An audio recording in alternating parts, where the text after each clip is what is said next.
انسانوں کو ہمیشہ سے جہاں بیماریوں سے واسطہ پڑتا رہا ہے، وہیں مختلف ذہنی، دماغی اور نفسیاتی مسائل بھی انسانی زندگی کا ایک اہم حصہ رہے ہیں۔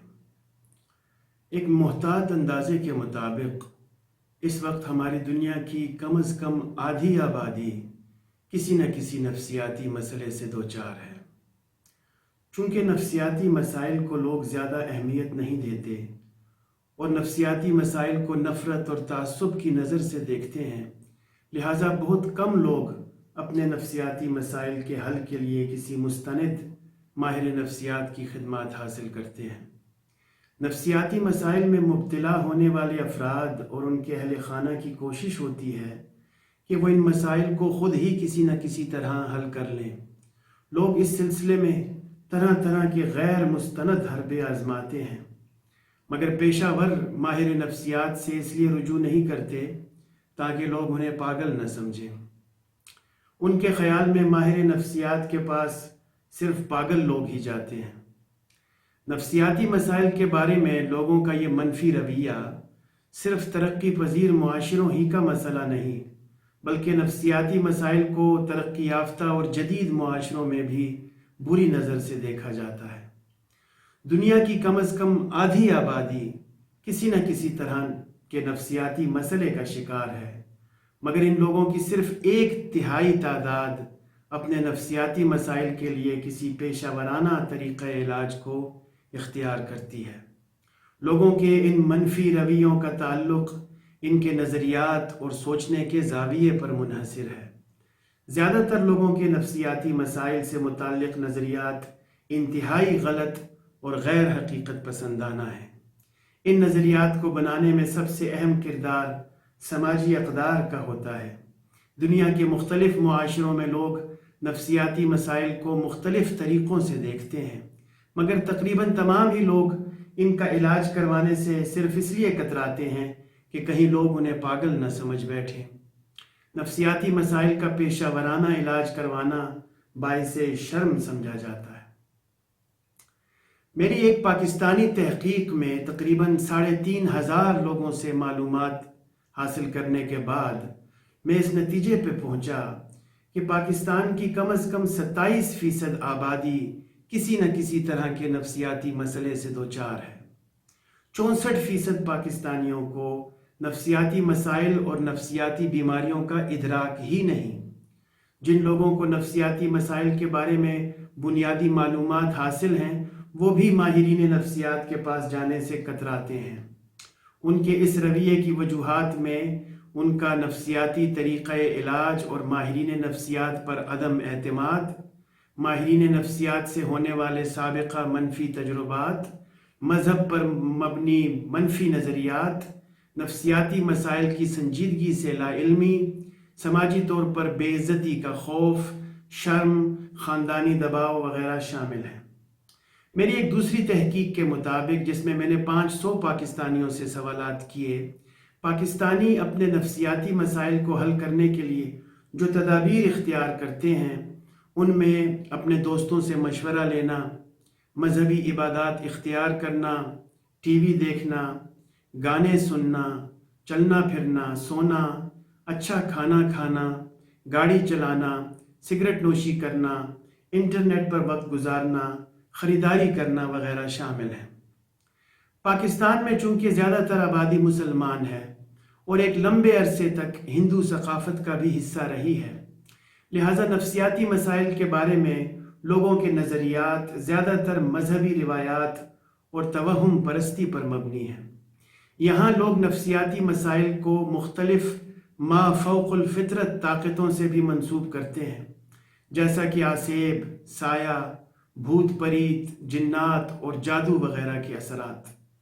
نفسیاتی مسائل کو سمجھنے اور انہیں حل کرنے کے لیے لوگ مذہب کا بھی سہارا لیتے ہیں اور مختلف روایتی مذہبی طریقوں پر انحصار کرتے نظر آتے ہیں، جیسا کہ روحانی علوم کے نام نہاد ماہر افراد کے پاس جانا، دم کروانا، جھاڑ پھونک کروانا اور مختلف خود ساختہ عبادات کو اختیار کرنا۔ واضح رہے کہ یہی لوگ یہی سارے کام اس وقت بالکل بھول جاتے ہیں جب انہیں کوئی جسمانی مسئلہ درپیش ہو جس کے لیے وہ خوشی خوشی علاج کروانا پسند کرتے ہیں۔ میرے اب تک کے تجربے اور تحقیق کے مطابق پاکستان میں نفسیاتی مسائل کی درست آگاہی اور درست علاج کو یقینی بنانے کے لیے 2 تدابیر کو بروئے کار لانا بہت ضروری ہے۔ پہلی تدبیر یہ ہے کہ لوگوں کے خود ساختہ مذہبی نظریات کو بدلا جائے اور ان نظریات کے بجائے انہیں مستند اسلامی سوچ سے آگاہی دی جائے۔ دوسری تدبیر موجودہ نفسیاتی علاج میں ترامیم کرنا ہے۔ مروجہ نفسیاتی علاج چونکہ مغرب زدہ ہے، لہٰذا ہمارے معاشرے میں اتنا کارآمد نہیں ہو سکتا جتنا کہ مغربی معاشروں میں ہے۔ کسی بھی مذہب کے بنیادی عقائد اس مذہب کے ماننے والوں کو یہ درس دیتے ہیں کہ وہ اپنی زندگی میں آنے والے تمام حالات و واقعات کو خدا کی طرف منسوب کریں۔ صحت کا ہونا اور بیماری کا آنا خدا ہی کی بدولت سمجھا جاتا ہے۔ مسلمانوں کا تقدیر، مشیت الہی، شیطان، جنات اور نظر بد پر یقین ہونا ایک ضروری بات ہے۔ لوگوں کی پرواہ کرنا بھی ایک فطری عمل ہے، مگر ان تمام باتوں سے یہ نتیجہ نکال لینا کسی طور دانشمندانہ نہیں کہ جسمانی امراض کے علاج کے لیے تو طبیب کے پاس جانا فائدہ مند ہوتا ہے، مگر نفسیاتی مسائل کو بغیر کسی پیشہ ور ماہر نفسیات کی مدد سے ہی حل کر لینا چاہیے۔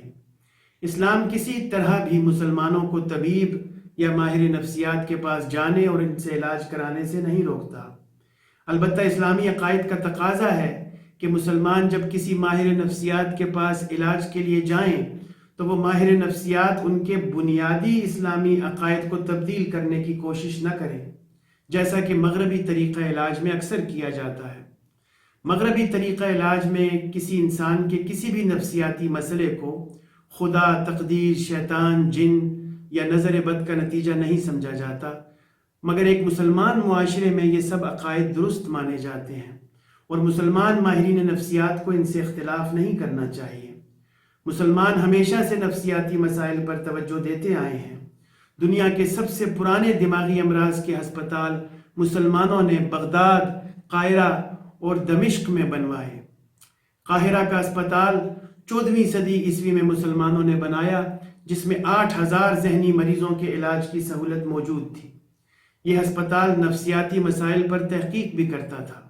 مسلمانوں میں بہت مشہور اطباء ایسے بھی گزرے ہیں جو نفسیاتی اور ذہنی مسائل کے بھی ماہر تھے، جیسا کہ رازی اور ابو علی سینا۔ مسلمان نفسیاتی مریضوں کے ساتھ نفسیاتی علاج کے مروجہ مغربی طریقے کسی طرح بھی مفید ثابت نہیں ہو سکتے، کیونکہ وہ طریقے مسلمانوں کے بنیادی مذہبی عقائد مثلا تقدیر، جنات، نظر بد، شیطان وغیرہ کو درست نہیں سمجھتے۔ مسلمانوں کے نفسیاتی مسائل کے حل کے لیے کسی ایسے نفسیاتی طریقہ علاج کا ہونا بہت ضروری ہے جو ان کے بنیادی مذہبی عقائد سے مطابقت رکھتا ہو۔ اسی حقیقت کے پیش نظر میں نے ایک نیا نفسیاتی طریقہ علاج متعارف کروایا ہے جس کا نام سکون ہے۔ اس طریقہ علاج میں تشویش، ڈر، وہم اور کشمکش جیسے بنیادی نفسیاتی مسائل کو شیطان کی طرف منسوب کیا گیا ہے، جو ہمارا بدترین اور کھلا دشمن ہے۔ بے چینی، اداسی اور غمزدہ رکھنے والے نفسیاتی مسائل میں انسان کی منفی سوچ اور اس کے ماحول کو مورد الزام ٹھہرایا گیا ہے۔ اس طریقہ علاج میں کردار سازی اور روحانی مسائل کو بھی خاطر خواہ جگہ دی گئی ہے۔ سکون کے نفسیاتی طریقہ علاج کے مطابق ایک انسان کو یہ سمجھ لینا چاہیے کہ وہ اپنے قول و فعل، ارادے اور مزاج وغیرہ میں کسی طرح بھی مکمل طور پر خود مختار نہیں ہے۔ اس کے اوپر ایک شیطان ہمہ وقت مقرر ہے جس کا کام اس انسان کو پریشان رکھنا ہے تاکہ وہ ذکر الہی اور اپنے بنیادی مقاصد سے غافل رہے۔ مزید برآں اس کے نفس کے مختلف گوشوں کے مختلف مزاج ہیں جن میں ہم آہنگی پیدا کرنا بظاہر بہت مشکل نظر آتا ہے۔ اس کی موجودہ زندگی ایک امتحان ہے جس میں نفسیاتی امتحان بھی شامل ہے، بلکہ اس کا اصل امتحان تو اس کی سوچ، عقیدے، نیت اور نقطۂ نظر ہی کا ہے۔ انسان کو چاہیے کہ وہ اپنے نفسیاتی مسائل کا صحیح ادراک کرے اور یہ جاننے کی کوشش کرے کہ اس کے مسئلے کی نوعیت نفس کے کس گوشے سے متعلق ہے۔ اس درست ادراک اور مسئلے کی درست تشخیص کے بعد ہی انسان اپنے مسئلے کو حل کر سکتا ہے۔ آج کے انسان اور خصوصاً مسلمان کے لیے یہ بات سمجھنی بھی بہت ضروری ہے کہ اس کی اچھائی اور برائی کے معیار دوسرے لوگ ہرگز نہیں، اور اسے دوسروں کی اندھا دھند تقلید سے گریز کرنا ہوگی۔ کسی بھی کام کو صرف اس وجہ سے کرنا کہ دوسرے لوگ خوش ہوں گے، اور کسی بھی کام کو صرف اس وجہ سے نہ کرنا کہ دوسرے لوگ کیا کہیں گے، کسی طرح سے بھی دانش مندی نہیں ہے۔ اسلام مسلمانوں کو دنیا و آخرت میں خوش دیکھنا چاہتا ہے، اور مسلمانوں سے یہ توقع رکھتا ہے کہ وہ اپنے خدا کی خوشنودی کو دوسرے لوگوں کی خوشنودی پر ہر حال میں مقدم رکھیں۔ ایک فطری زندگی ہی نفسیاتی اور ذہنی طور پر خوش و خرم رکھ سکتی ہے۔